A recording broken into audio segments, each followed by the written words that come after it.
Oh, really? Yeah, Wait, Price Right was not on the weekend. It was only the weekdays. if I'm not mistaken, I want to say it was on at like 10 or 10, I think.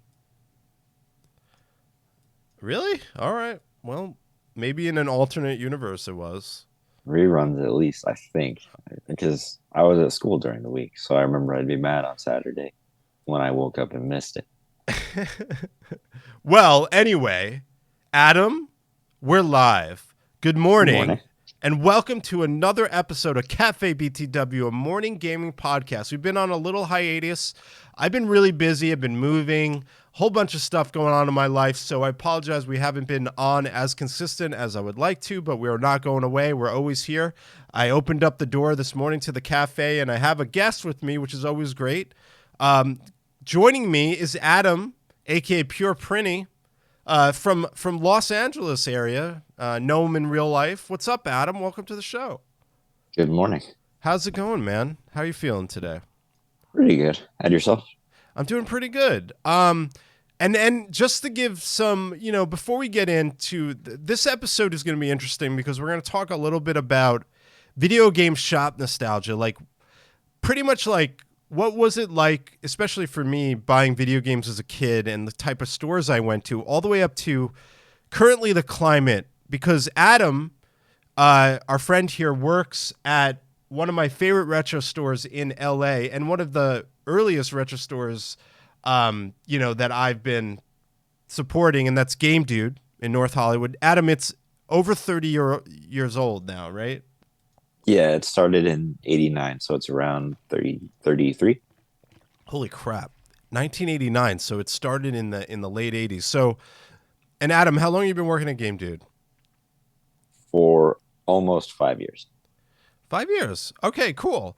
And I want to just, before we get into this whole thing, because I want to ask you a little bit about not only what it's like to work at a video game store, be a part of a retro gaming store, and kind of like the culture of that and what's happening, especially with the retro gaming market. But I want to go back in time with you, Adam, okay? Can we do that Sure. for a Of second? course. Tell me a little Absolutely. bit about, and I asked this to all my guests before we get like real into this. And by the way, in Nightbot, and I think there's Genzo a way to check out Pure Prinny's Instagram. His links are in chat, so check it out. Adam, but what was it about video games back in the day when you were a kid that really sparked it for you as a person that loves video games? Platformers just somehow reeled me in. Playing Super Mario Land, which was my first game, and then early memories of watching my dad playing Donkey Kong Country 2. I know it's not a platformer, but Super Mario Kart. Just the Donkey Kong games, I remember just being a big staple of my childhood. Why? Why was it Donkey Kong Country specifically? I really don't know. I mean, I love the environment of the first one. I remember the minecart stages. The second one playing as Diddy, and I mean, as a kid, my parents used to call me Monkey, so maybe that just had some sort of tie in with it. So are you saying that the Super Nintendo was kind of like the first console that you really fell in love with that really brought in your love for gaming?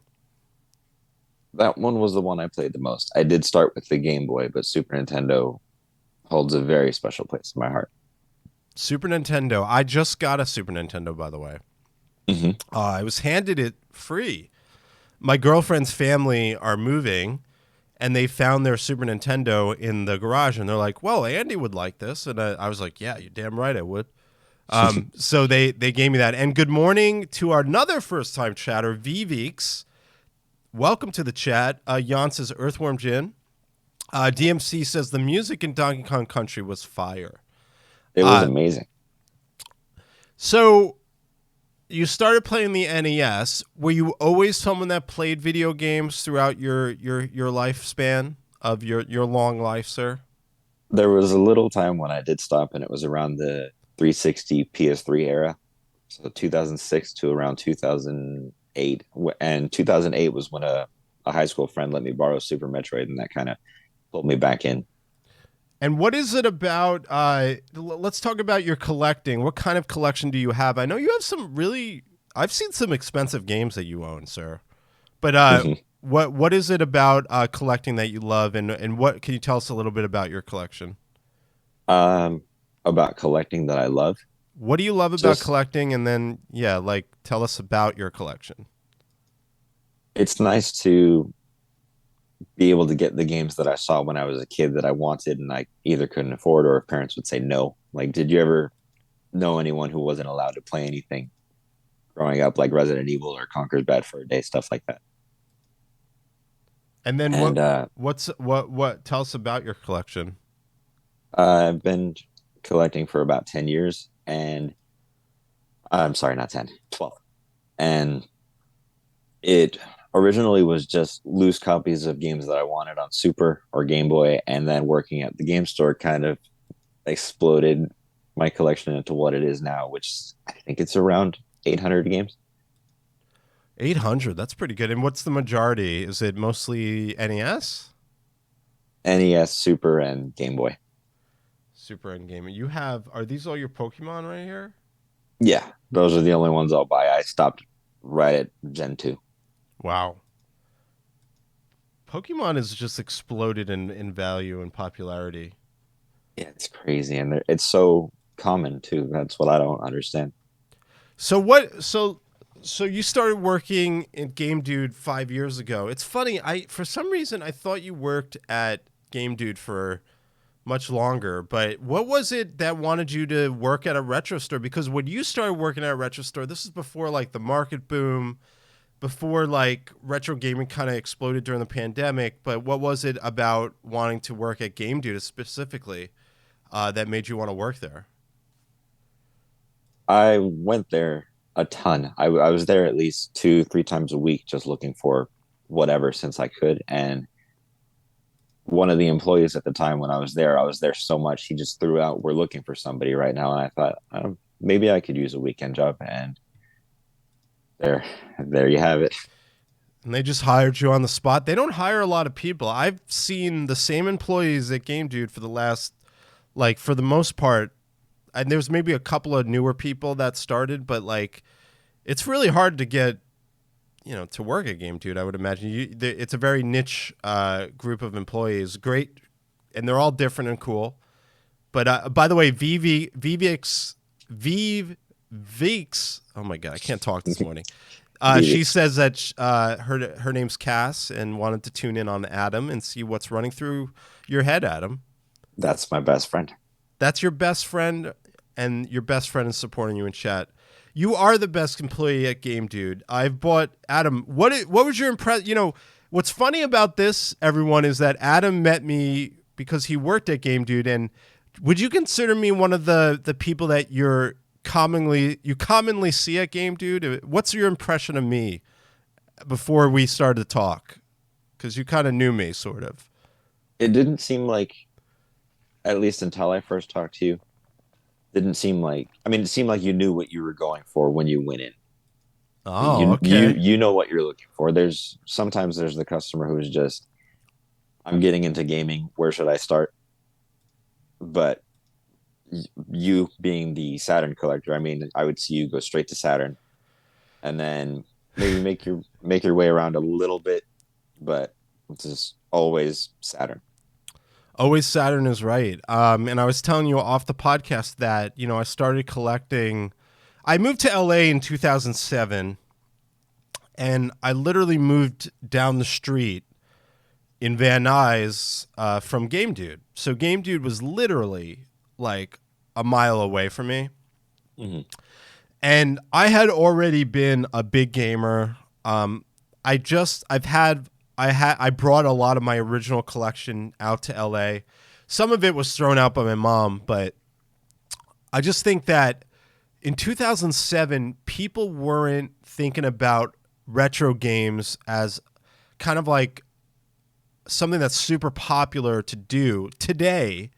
Right now, especially after the pandemic, Adam, there's been this boom of retro gaming, and back in 2007, I would walk into Game Dude, and when you went into Game Dude, the people in there were people that really cared about buying games, retro games. It was like a different culture back then, and I would go to the Saturn side of Game Dude, and it was filled with Saturn games, and no one was buying them, and except for me and maybe a few other people, but I can honestly say that Game Dude has helped a lot in my collection, especially Saturn. But that's a good question for you. I want to get into this before we get into some nostalgia. I want to talk a little bit about a history of some retros of some video game store history, which maybe Adam you don't know much about, but I was lucky enough to be as old as I am to experience retro stores through the years. How do you compare retro gaming shoppers from after the pandemic or during the pandemic? Whatever, we're not out of the pandemic yet. But what's the difference between 2019 versus now, you think? Stuff was a lot easier to find in 2019 than now. And then, I mean, of course, with the boom and the pandemic, everything seems to have doubled or tripled in price. Mm-hmm. That's Why? Why do you think that is? I think it was just because with staying at home, people wanted more things to do, and a lot of people got into gaming. I remember once the pandemic was starting, when school shut down, parents flooded the store just getting whatever systems we had. Do you And What's the culture of the shopper though? Did you start to see like the people that were less about actually caring about the games, and maybe there was some shoppers started to appear that were money focused, where hey, I'm coming in to buy this because I want to just sell it. Are you seeing more of that compared to like before this whole boom? I've started to notice it a lot in the last year and a half. I noticed that we're getting a lot of regular resellers. And you know what? Reselling is an interesting part of this. We need it because reselling is a part of the market, but I never really noticed a lot of resellers until I started seeing it more. And by the way, V says everyone was home during the pandemic bored. So many turned to games, I think. I used to hold back for a $30 Game Boy game, the Game Boy Advance game, thinking it was too much. Now I regret that. Oh, You me know, too. I want to say that the threshold for me when I first started shopping for retro games is like a really expensive retro game would be $50, right? I Hmm. bought Shenmue for the Dreamcast at Game Dude in like 2012. And I remember it was $50. And I remember saying to myself, that's a lot. Like, holy crap, I just spent $50 on a retro game. Now, you can't walk out of a store without. You can't buy 2 to 3 games without spending over $100 if you expect those games to be the good ones, right, Adam? Right. And I remember in 2019, a complete big box Earthbound came in to work. And I think it was 400 at the time. It was one of my biggest purchases, and I remember that one hurt. But have you seen what that game goes for now? The big box Earthbound, right? Yeah. I mean, we're thousands of dollars now. Yeah. But there were also those times where I would see certain games and go, no, it's just not worth 80 or whatever. And then it's 500, and it's just like, oh boy, I should have Yeah. bought that. Well, we were just talking that like there were some like expensive Saturn games in 2019 were like Burning Rangers today goes for $800 to $900. Back then it was $200. And I remember looking at it in the case and being like, "Oh man, $200 for Burning Rangers. That's expensive." And then I Mhm. look back on it now and I'm like, "Damn, I should have probably made that purchase because now it's getting out of reach for me." And what's up, Mikey? Welcome to the cafe, man. Good to see you, dude. Thank you so much for stopping by. But I'm I want to tell you this, like what's interesting, and I love having someone that works at a retro store because one thing that I noticed when the pandemic hit, I thought retro gaming was going down the tubes, like retro game stores were going to close down. Like who's going to buy retro games anymore? And I thought I was more scared at the beginning, around early 2020. I thought like this was it. Retro stores are going out of business, comic book stores are going out of business. But what ended up happening, I would have never thought that would have happened where everything collectibles flipped and everybody was so bored at home, like V said, that they started turning to collectibles. That goes for comics, trading cards. Hell, maybe Furbies even got popular again. And that really attested to video games. And where I thought, Adam, did you think like in the early days? I know Game Dude closed down for what, like 3 months during like those early days. Were you scared that it wasn't going to come back? Did you think that was it? I think in the first month that we did, I was worried, but then somehow we managed to do curbside pickup for a little while. I don't know if you had seen that we I did that. remember the curbside pickup, but I did not actually go. Hmm. It was interesting. The customers would just walk into the lobby. Our price sheets were all right there, and they would grab them and ask for certain games that we had, and then we would go. If you see the way that the store is set up with all the counters, we actually opened them up so we didn't have to walk through the maze, and The would just take a maze. quick. Yeah, a lot of people call it the maze, It is a maze, that's for sure. and I'm just glad we were able to pull through and still be there for people. So you're saying that curbside pickup actually worked out for a little bit? Yeah, Interesting. So if I wanted during the height of the pandemic, I would come to the store and I would say, "Hey, do you have how many Saturn games do you have?" Or did I have to know exactly what game for you guys to go look for?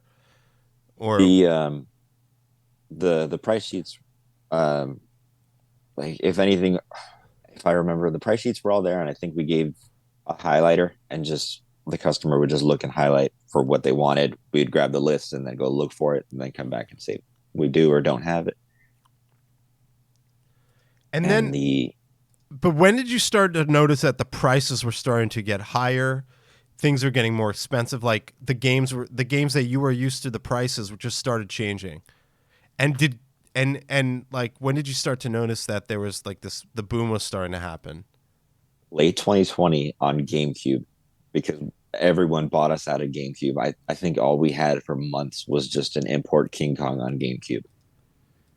Dude, I remember walking into Game Dude in 2019 and earlier, and the GameCube section was filled to the brim. And I still remember looking at that cabinet and being like, huh, maybe I should start looking at GameCube games again. And like, it's amazing. I think you're right. Like, GameCube all of a sudden became so popular, and now GameCube games are just very expensive. And I would have never thought that GameCube would ever get there, and it sure did. And it's one of the most sought after retro collectibles right now, in my opinion. Out of a lot of those consoles, the GameCube games, man, they are That not was the cheap. that was the first thing I noticed, was just so many people were looking for GameCube, and just bummed out that we didn't have any for a long time. But it was just all of a sudden everyone wanted GameCube, and if I remember right, PS1. PS1 and obviously Saturn got a little ridiculous. You can't even find Saturn games anymore, and when you do, um, I won't name names, but I went to a store that had a ton of Saturn games, and their prices were ridiculous. Okay. Now, before we go a little further into like some throwbacks, I want to talk about Southern California.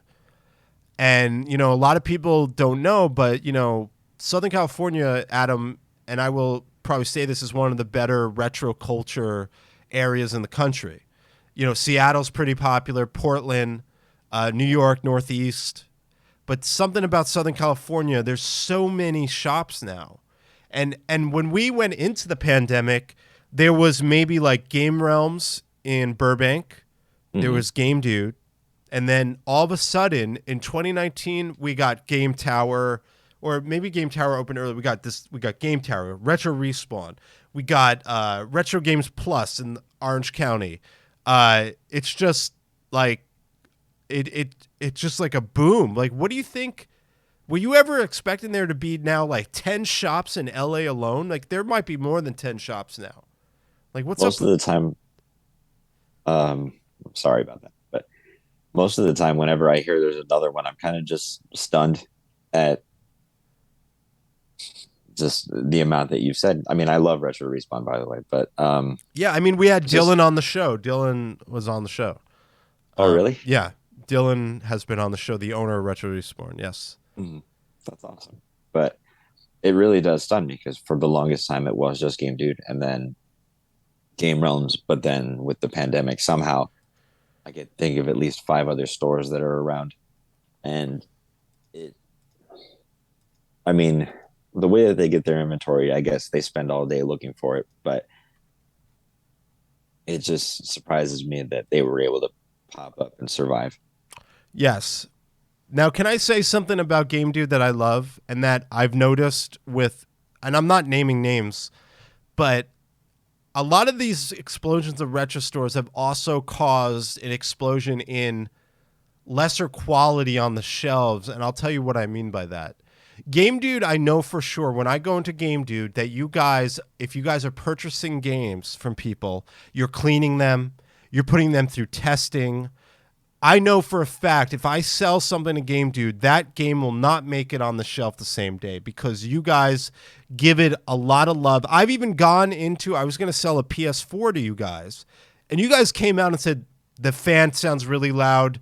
We can't take this from you. It's not, and I agreed with you because I tried to sell it, but you guys noticed that it wasn't in great shape. But I've been to game stores, Adam, where the NES games are dirty, literally dirt on them, meaning like they're literally buying these games and then not even cleaning and testing them and just buying them from customers, then putting them out on the shelves right away. There's And been a couple times that I've run into certain stores that when I've sold them, I don't see them pop it in and try it. Nothing. and it And doesn't work. there's been times that I've bought games from certain stores too. I remember I had one, popped it in, didn't work.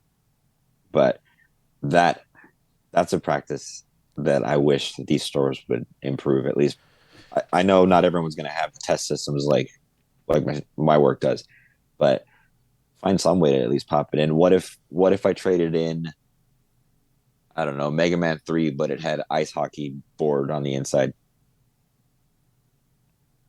I think That's there that's the got to be. I'm sorry. no. I think that's one of the major problems right now with some newer retro stores, and I'm not afraid to say it because I'm a consumer. I think that that is probably one of the most important aspects of your store. Here's a good example: DK Oldies. They're a big digital storefront. Retro games. They've been around for a long time, and they're known to have high prices. But I know when I buy a game from DK Oldies that they're putting it through a really intensive cleaning process. They're testing the game, and whatever games I bought from them have always worked. DMC says, I went to a retro store that had corded pins on the NES games, and they said they can't even test it at the store. They just buy what comes in and then sell at the price charting prices and never going back. And that's a problem. Now, I can honestly tell you that Game Dude, I never have that fear. But literally, Adam, I bought a bunch of NES games, and when I looked at them, I'm like, there's freaking. Oh, I never curse either. I'm really mad, obviously. There's freaking dirt on this thing. I know for a fact they didn't clean it and test it. So with the boom of retro stores, it's also caused the boom of, just people opening these stores and not thinking about the importance of opening those carts, cleaning them.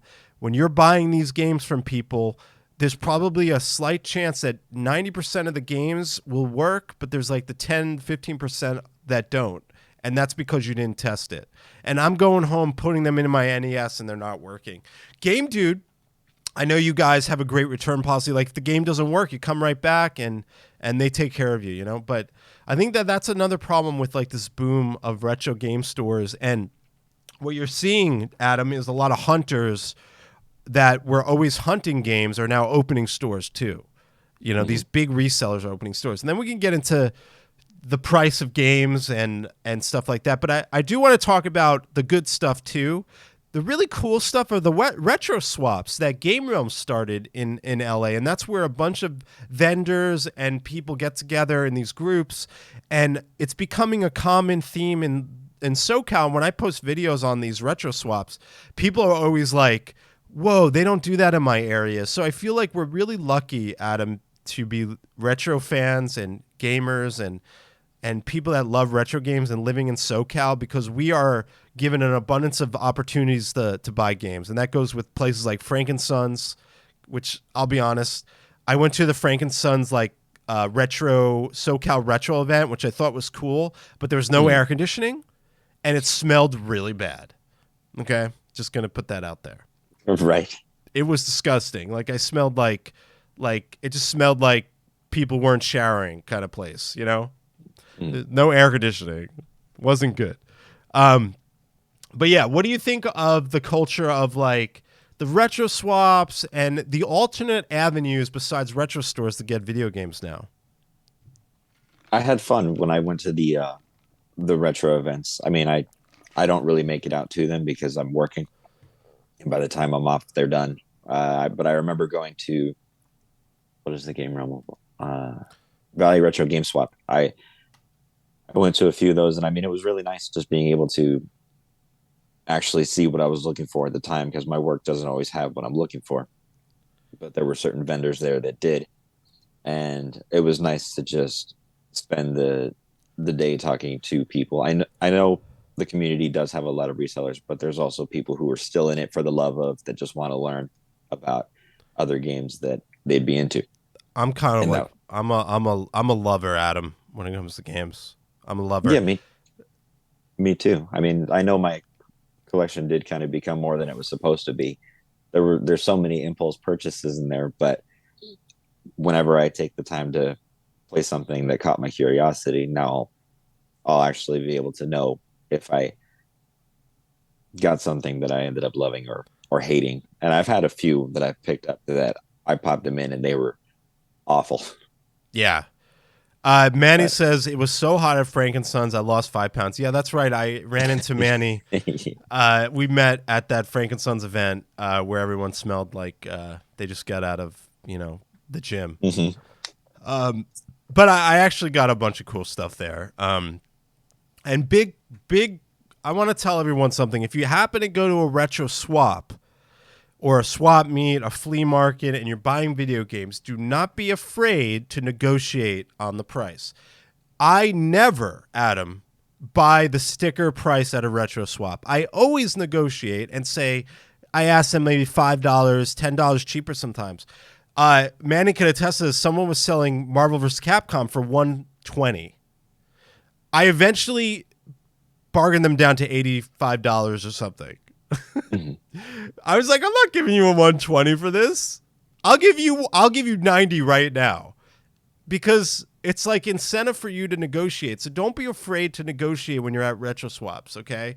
I'm a New Yorker originally. I'm not afraid to, I'm a finagler. I like to I can work my way through a sale.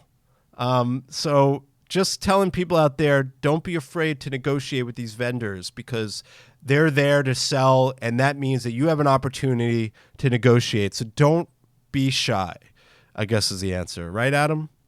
It's funny because normally I don't question the price whenever I see it, but also I think with a little bit of people knowing who I am, they usually just offer to take a little hit anyway.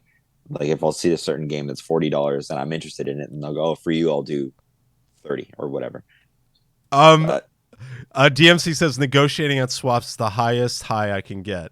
Manny says Andy taught me the art of the deal. I've never seen someone negotiate Marvel's Cap down to 90 on the Dreamcast. yeah, I That's I always funny, feel Manny. awkward trying to I always feel awkward trying to do it. And I usually just don't question the sticker price, but people have been nice and have done that. Good morning, Just. Welcome, first time chatter. Yes, Adam. The thing is with like negotiating is because you like they're going to give you the highest possible price. They're going to sticker on there, right? For the most part. Um, when you go into a retro store, you don't want to negotiate prices, right? Because typically, you respect the price they put on their game at the store, but maybe you'll buy multiple games and they'll knock off $10, or something. Mhm. But Game Dude will not negotiate, right? But at a No, retro swap, you have the opportunity. So just remember to do that when you go, if you can. Adam, so when did you start buying video games? You said, was it GameStop was still around? Like, when did you really start buying video games? when I got into collecting, pretty much. Right. So you don't remember Toys R Us and the ticket system, do you? Very faint. I have most memories with Target more than anything. At around 7, I have a very faint memory of seeing Pokemon Red in the glass when I got that, and Wow. maybe I think Legend of Zelda: Oracle of Seasons in 2001 from Game Dude, and Metroid Fusion around 2004, Oh, really? Wow. So and then, then I yeah, think we just want to say that we've been talking about the current, climate of video game purchasing. And I want to take you back in time with me for a little bit. We're going to talk about some older stores. When I was a kid, Adam, one of the main places we got video games were two places, and that was Sears and Toys R Us. mhm. Sears had a huge electronics section, right? Sears sold TVs and VCRs and everything imaginable, but they did have a video game section, and that goes as far back as the Atari 2600. And Sears was always the place to go buy video games. But at Toys R Us, they had the ticket system, which I've talked about before, but probably my most memorable time because the way it was outlined was you had the games front cover and the back put on a card like you see here. And then there was a bunch of tickets in an envelope that you would grab one, and each ticket represented the stock of the games they had in stock. Didn't always work out that way because people would steal the tickets and stuff like that, so you never really knew if they had them. But there's something magical about buying video games this way. And it's obviously a type of style of video game purchasing that doesn't really exist anymore. Um, Then another shop that I was very attached to was Babbage's. And I don't know if you ever heard of Babbage's, Adam. I don't know if Babbage's was a part of Southern California, but I would imagine they did have Babbage's out here. Um, Not that I can recall. I remember KB Toys was another one we had. we'll get the KB Toys. Oh, yeah. Babbage's was eventually becomes, and hey, Tom, thank you so much for following for 2 years, 1 month, 4 weeks, and 2 days. Holy moly. Wow. Did not know that. Woo. Thank you, Tom. I didn't even know you could check your stats there. That's really cool. Exclamation point follow aged. I love that. Thank you. Manny says, loved rolling up to Toys R Us cage with the ticket in hand. Felt like I was a VIP or something. Yeah. That you would take that ticket and there'd be like a little booth with all the retro games. I wish I can go back in time and just like grab a bunch of games from that thing. But the ticket system worked. As After seeing it too, I do remember it. you do? Yeah, Well, too bad it's gone. right. And It was a small. Well, I mean, it was a section over near the registers, and I think there was just one person at the counter, and I yep. do remember seeing the covers. So Babbage's is one that I remember. Electronics Boutique was heavily a favorite. If you want to go to the mall store, Electronic Boutique was the go-to mall store, which eventually became EB Games, and then eventually GameStop bought them out. But what was cool about Electronic Boutique, Adam, and I'm going to tell you a funny story, is in Electronic Boutique, this is how you go into GameStop today, and they're not dressed up or anything. They're wearing just GameStop shirts or whatnot. But back at Electronic Boutique, these guys were wearing long sleeve shirts with ties. And like when you went into Electronic Boutique, they were very professional. They treated video games like they were like high-end electronics. And I still remember going into Electronic Boutique and the salespeople were dressed up nice. They didn't look like they just got out of a Lord of the Rings screening, Hmm. with beards and stuff. Like I remember, like there was a time when I would go buy video games at GameStop where all the employees had beards. Obviously the women didn't, but I mean, every male employee looked like he just woke up out of his bed and he didn't shave. That's the kind of culture GameStop had for a lot of years. Okay? I'm not gonna lie. And Biff Buffing says eBay was the video game mod squad. Another store which I think relates really interesting to Game Dude is Funkoland, because Funkoland was one of the first stores that really put a really focus on selling used games, and they had the price sheets. Uh, do you know, just like Game Dude has the price sheets, right? Right. And then also Funkoland had these really cool NES or I'm sorry, Super Nintendo holders. They had NES holders, just like the dust covers, but they had specific ones. And Funkoland was a beautiful experience, and that's what Game Dude today kind of reminds me of, because you guys still do the price sheets, and I think Uh, that's really cool. some of those dust covers have made their way into work too. Oh, really? Yeah, I've seen at least one or two. That's really cool. There's a place that was selling some of these as well. But that's another store that really brings back a lot of memories to me. Here's what you were talking about. This is an actual video from 1992 from KB Toys. And when you went to KB Toys, the video games were behind the counter. So at KB, your video game buying experience was a little different. Like, you really couldn't like look at the games. You had to like tell the employee, and they would pull it out and it would be on the hang tags like this. Does this bring back a couple of memories from KB Toys? Nothing that I can recall. I just remember. I'm just sorry. I'm just kind of staring at what's going on the screen too. Um, Yeah, look at all these games. Faint memories of just being around the store, but I think also at the mall that I used to go to, they had these two lounge chairs outside the store with two TVs hanging where kids could just sit and play games too. Those were good times. But Another store is Software Etc. I can't talk. Software Etc., which was a cool store. Have you ever heard of this one? no, This was a really great store. Software Etc. was a good mix of PC gaming, console gaming. Another store that a lot of people forgot about, or you might not remember, but Software Etc., at least on the Northeast where I grew up, damn good store. Bought a bunch of good games from them too. That's for darn sure. Um, Another important thing to talk about is midnight releases.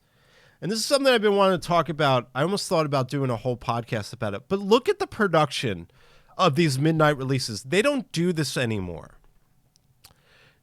They might do a big digital release about a game or a console coming out, but getting together with all these awesome video game fans waiting in line for anticipating the release of a game. Did you ever go to midnight releases? Do you remember any of these, Adam? no midnight releases. At most, I just did release day, just Well, going after work. I was the kid that was waiting in line playing video games. I remember going, I think it was like the release of Halo 3 or Halo Reach maybe, and these kids set up a projector hooked into a car, and we were playing Smash Brothers Melee in the line while waiting to open up the doors for the midnight release of a game. And that's the kind of stuff that I don't see anymore. And the whole idea of a midnight release doesn't make sense because of the digital marketplace now. People aren't doing this anymore. And that is truly sad, Adam, because I know there was a lot of gamers that hated going to these, but like waiting online and waiting to get that physical copy of a game in your hand, there was nothing quite like it. And then running home, knowing you had to work or school the next day, but you would play the game, until the wee hours of the morning. People call out for that. Oh, people called out for sure. Yes. But there was just something special about it. And Tom says, I have been to one midnight release. It was for the Switch. And you know what? That's a more modern, later version of a midnight release. I actually waited for a midnight release of the Switch as well.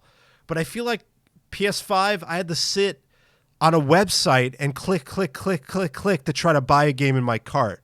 Where the reverse of that would be going to the Best Buy, waiting at midnight to buy my PS4 for the first time. I think PS4 was also one of the last systems I ever got at a store at a midnight release. And truly, Adam, even though you didn't do these, I remember having such a great time just talking it up with all these gamers in line, like talking about how excited we are about the certain features of a game that's coming out, our expectations for it.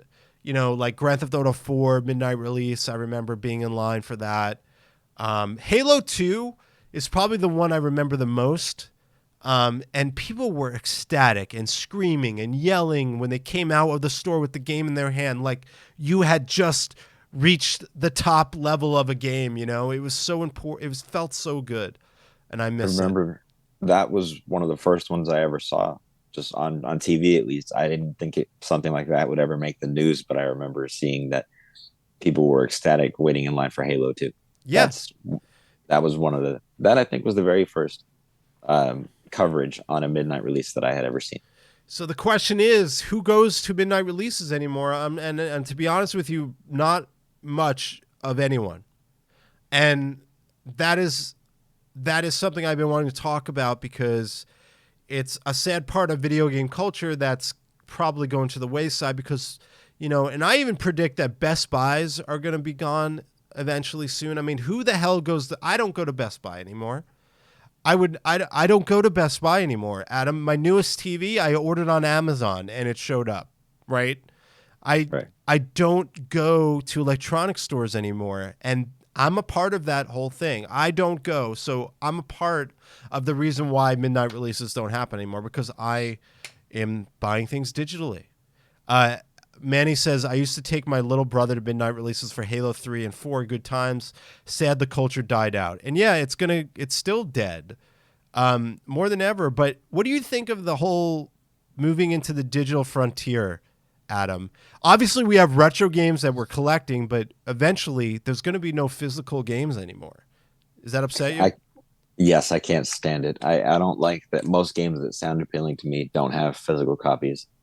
Like I really don't like that we're moving in that direction. I mean, limited run is nice. I just don't like the wait times for putting out physical copies of games that I want.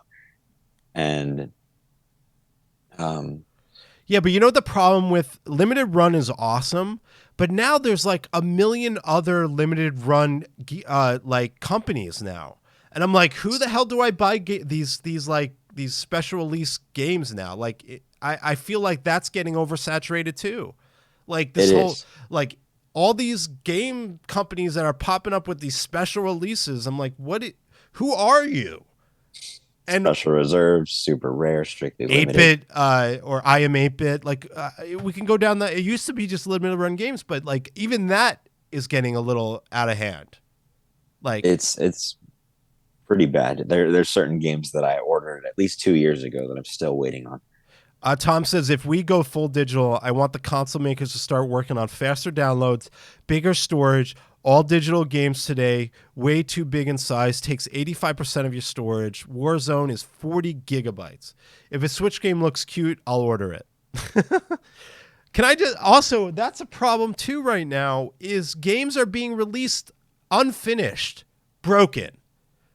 Cyberpunk, when it came out, so much anticipation for this damn game, yet every time I played it, Adam, on my PS5, it crashed every playthrough. I was on the brink of saving, like I had to save. I'm like, okay, I just finished this mission. I better save it. Like as a gamer, I shouldn't have to worry about my game crashing on me. I'm tired of playing. Now I'm just ranting. I'm just tired of this whole. And I don't want to like put it on the developers on being lazy because they're not. It's more of a stress on release and getting things out. But like it's getting out of hand. And Well, now look at No Man's Sky too. No Man's Sky 2, but now it's like games get released, they do really bad because they're broken, then they patch it a year later. Because Cyberpunk right now, people are playing it again because they did a big patch a year later. But why? Why can't we go back to the days where I open up the damn package and the game is finished? It's done. A good example of a new game, Adam, that is finished and I'm enjoying is Return to Monkey Island, right? This game came out and it is finished. I know it's a point and click adventure game, but I'm playing it right now and it's joyous. It's fun. I have no qualms with it. It works. But that's because they just cared enough to put it out there finished. But I am sick and tired of these broken AAA games because the whole culture around AAA games is just going down the toilet. Then look what happens too. Then they spend another year or two working on it, and then we get the complete edition or the deluxe edition. But at that point, people were so tainted with the first experience They're not going to buy it again. Also, Adam, Saints Row came out, a new Saints Row, and it is broken. I've heard nothing but bad about it. Broken. And it's sad because even the developers know it's broken. And I don't know where this is going to take us. First of all, when you don't have physical releases anymore, you don't have the nostalgia, the tangible side of it, and yet we're going down this tube of also remasters and remakes. Do we really need another Last of Us game? Do we really need a remake of Last of Us? Do we, Adam, after it just got remastered on the PS4 just a few years ago? Do we really need another one? Absolutely not. But real quick on digital stuff too, Yes. what's going to happen when someone goes to sell it? They're not going to get their money's worth. No. The system, they have to wipe it. Oh, And man. I wouldn't want to go through that. And then Last of Us, when did it originally come out? 2012, 13. It hasn't even been 10 years yet. Why get remastered? I mean, remade for the PS5. The remaster on PS4 was perfect. It was great. It was fine. Like the fact that they come out, the fact that you go onto a keynote stage and tell us you're making a remake. We're like, this isn't a remaster. We're remaking this damn thing. I'm like, why waste your time remaking it when you could come out with a new IP or some really cool version or maybe a spin-off or a prequel of Last of Us? I don't know. Like, Because developers are afraid to fail, so they just rehash what worked. that's a good answer. V says, just happy they were honest about Prime 4 and needed a restart rather than release. But V, Nintendo cares about quality. Nintendo will always push a game then release a broken game, and that is the way it goes. And that is one thing I respect about Nintendo. The fact they came out and said, Metroid Prime, we're not happy with development and we are not releasing this game. If it was another studio, they might have released that bad version of Metroid Prime. So kudos to Nintendo for really sticking to their guns about quality. And they're one of the few developers out there that really cares about that. As antsy as I am for that game too, I am happy that one, that they did start from scratch again, and that it went back to Retro Studios, which was the developer for the original trilogy. Yeah. So they can continue with where they were going at the end of Prime 3, if you've played through that game before. Of course. Hey, Tao. Did you complete it? Like, because when you 100% it, there is a little bit of a cliffhanger kind of I teaser. never 100% games because I'm not that good at them. So no, Adam. The answer is no. I didn't 100% them. That's what I've been waiting for. Is just because when you 100% it, you get this little cutscene / cliffhanger. Right. That I'm excited that Retro got the game back, because they can add on to what they left it at in 2007 or 8 when that game came out. Yeah. Control Alt Richie says, I love the name, man. People are already preempting Sonic Frontiers will come out of the box broken. And that sucks that people think this game's going to be broken. And I'm excited for Sonic Frontiers. But, I'll be honest with you. There's more bad Sonic games than good ones, unfortunately. Absolutely. That's the only problem with Sonic. Love Sonic. I love Sonic. Trust me. Did you play Sonic Mania? I did. That was good. Sonic Mania was great. Did you not like Sonic Mania? No, I did. It was a lot of fun. That's an example of a really good recent Sonic game. That was awesome. Tom says, people are also preempting that Grand Theft Auto 6 will be so broken, but the leaked footage we saw was early footage, maybe around 2020. Yeah, and I mean, we can get into the leak stuff with Grand Theft Auto, but I didn't want to get into that. But I also think Rockstar is another company that will do their very best to release a finished game. There was some broken stuff around the original release of Grand Theft Auto Online, and I give them the benefit of the doubt because that was a whole new venture for them. But there's a reason why Grand Theft Auto 6 is taking so damn long, because they're developing it for us like you're supposed to. That's also a little, it's a little ridiculous on their part too, because we got it on the PS3, then remastered on the PS4, and then I believe it came out on the PS5 as well. Minecraft Legends trailer looked so bad. What's happening, Adam? Like, the quality, it's making people want. That's why I think retro gaming is becoming so big. Is also the physical games are finished. Like, when you play an N64 game, it's done. A GameCube game, it's done. Dreamcast game, it's done. You know what to expect and the quality of these games. They're finished. If I play Code Veronica on Dreamcast, I know what I'm getting into, right? Like, I think that's also why a lot of people are starting to look towards retro gaming. And me personally, I'm replaying Fallout 4 right now. I replayed New Vegas. The only new game I'm playing is The Return to Monkey Island, which people, if you like point-and-click adventure games from the 90s, Return to Monkey Island is amazing. It's so well done, and the story is so good. Just saying. But yeah, Adam, just to close the loop on this, where do you think we're going with the way the culture is, from remakes to remasters? Is it more of broken games? Is it more remasters? Are we just going down this rabbit hole? I think as long as people continue to support it, unfortunately, but I do feel like people are going to stop, or not stop, but definitely slow down to show these developers like we're tired of buying games that are not finished that need DLC that should be on the game to begin with. Yeah, I'm scared for the video game culture. And then there's going to be a point where people can just not afford retro games. Unfortunately, Adam, there is going to be a time where retro game stores are going to start closing, and it's going to become more and more and more harder and nichier to buy games, right? Because more and more of these games are going to become valued. They're going to keep being expensive. I think the retro gaming market is going to be staying strong for a very long time. The more we push into the digital world, the more physical, tangible games will be sought after and harder to find. Is that accurate, you think? I think it depends on the generation because I do talk to a lot of customers who have that same sentiment, but then there's certain ones that they'll look at those games and just don't care because they're not first person shooters, which it seems like a lot of the current generation plays is just a lot of first person shooters, open world games. No one really likes platformers anymore, which is unfortunate because I feel like you can't go wrong with that genre. Then of course there's racing games. But it depends. It seems like it's 70-30, somewhere around there. 70 being the customers I run into that don't really care about retro, unfortunately. Yeah, and just to say, Game Dude sells new games. You guys sell new games. It's not just a retro store. I mean, you guys are a place to go buy new games, And it right? seems like people mainly more care lately about graphics over gameplay. When kids see pixelated, they don't care just because it doesn't look realistic.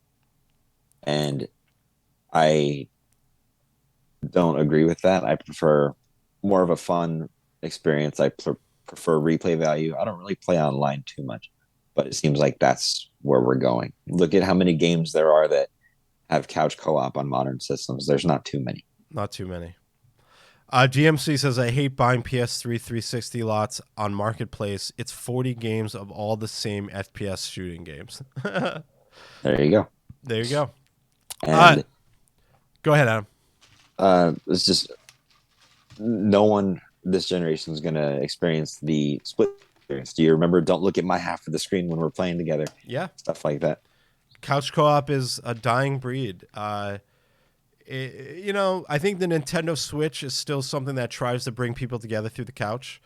You know, Mm-hmm. there's still that. Tom says, I was going to say that the current generation prefers like RTX graphics or VR or 4K. And when they see something like 16-bit or 8-bit, they dislike it because it's not beyond realism. Yeah, that's Right. true. But I think that there's a culture that loves and appreciates the 16-bit, 8-bit stuff way more than the AAA stuff, too. I think there's another side to that coin.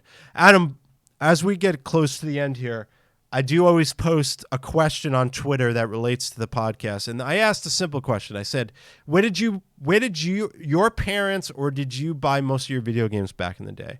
And we're going to read through this. So Sean says Babbage's. Mikey loves retro. Who was in chat before, says Toys R Us, GameSpot, Funkoland, Toys R Us. We got Commodore says Toys R Us. Sticky Dab says back when the NES was still the thing, we went to Toys R Us for games. By the time the NES came out, I remember going to Funkoland a lot, but also still went to Toys R Us for games. I miss Funkoland, although they probably wouldn't still be as good as they were nowadays. Beck says my mom would take me to a really cool used game store in town we lived, and that's where we preferred to buy things. The guy that owned the one store would go in now, is super knowledgeable and liked to chat about things. My dad was also a Walmart manager, and we would buy games from Walmart. Death Monkey XL says, wherever games were sold, Babbage's, Electronic Boutiques, Funkoland, Target, Montgomery Ward, Service Merchandise. Wow, those are some that I forgot about. 80 says, we would window shop at Toys R Us to see what was new, then go to Sears to buy them. Toys R Us was proud of their games at the time. There was always that sense of culture and appreciation to video games. Kmart hasn't been mentioned. We got more Sears, a lot of Funkolands here, a lot of Sears. I see more Sears. Toys R Us, a lot of Toys R Us too, Babbage's. But yeah, a lot of people are sharing their story. But Adam, before we go, I want to do something fun. There's a new game, and I want to thank everyone that, and Adam, thanks so much for coming on the show, man. I hope you've been having a good time hanging out with me today. It's been fun. Yeah. Thank you again for having me. But we got something fun. Before I go, there's a new game, Adam, called Trombone Champ. And it's very much like a Guitar Hero with a trombone. So before we go, I suck at this game. We just got it. We're going to play one song before we go. And basically, it's playing a trombone in the Guitar Hero style. So for everybody here at home, we're going to play some Trombone Champ to say goodbye today. So sit back, relax, and enjoy a really horrible version of a song that I just started playing it, but there's one song. I'll show you. We're going to play this one. All right, everyone, wish me luck. And Adam, wish me luck as well. Here we go. This is Trombone Champ, and I'm going to play this tune for everybody.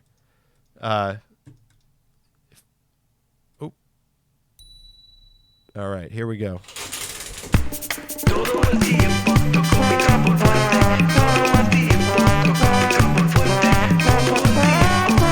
Wait a minute.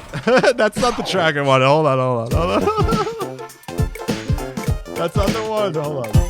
I gotta find the one I was practicing. I think this is it. All right, let's try this. All right, here we go.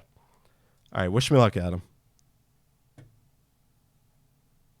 This makes me miss Guitar Hero. I played that so much. Here we go.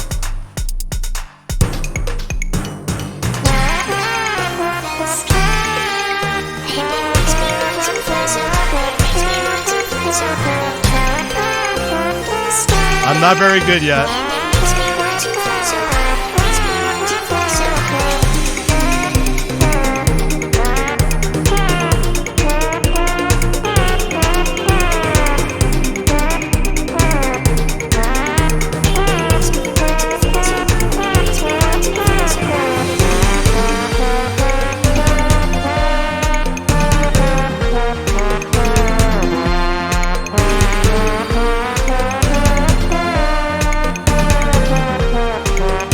Yeah, here we go.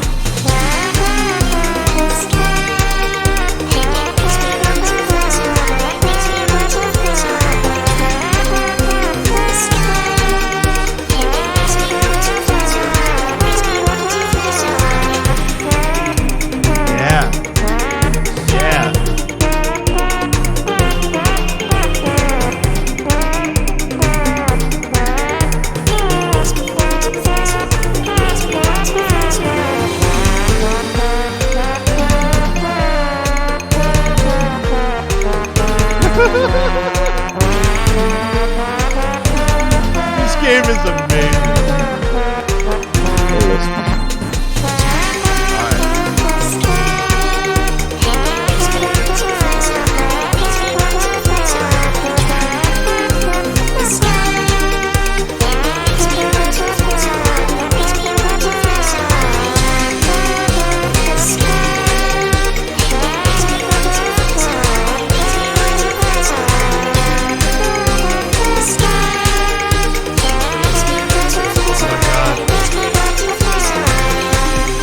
All right, yeah, here we go.